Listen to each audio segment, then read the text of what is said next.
For the second time in a week, a local rideshare driver says she was attacked by passengers. Good evening and thanks for joining us. I'm Courtney Gooseman. And I'm Frank Wiley. This time, the driver says she was beaten by 4 men who stole her car in Garfield Heights. 5 on Your Side investigator Scott Knoll has more on the latest attack and what one security expert says drivers need to know tonight.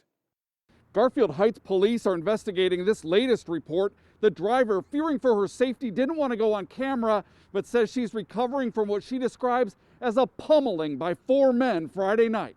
That Uber driver says she was about to drop off the 4 men in their 20s here on Oakview Boulevard when one of the men punched her in the back of the head. She says the men then dragged her out of her car and stole it along with her phone.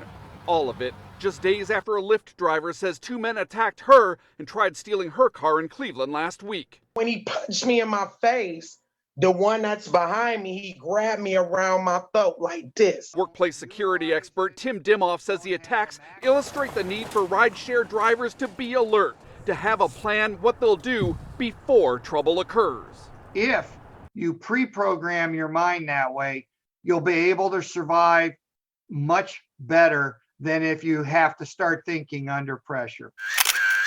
He recommends drivers take pictures of riders and record audio and video of what happens inside the car. It's a deterrent.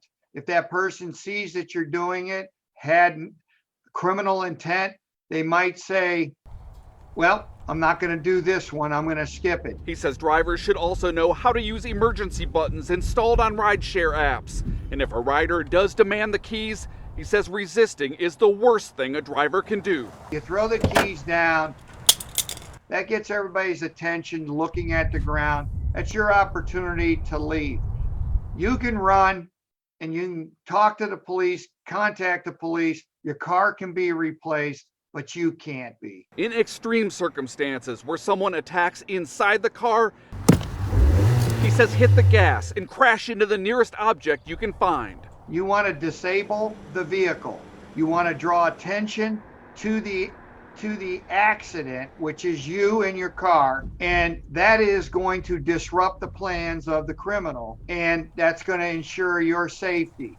In a statement, an Uber spokesperson says the company routinely sends reminders to drivers about how to stay safe and says the company routinely works with police on investigations.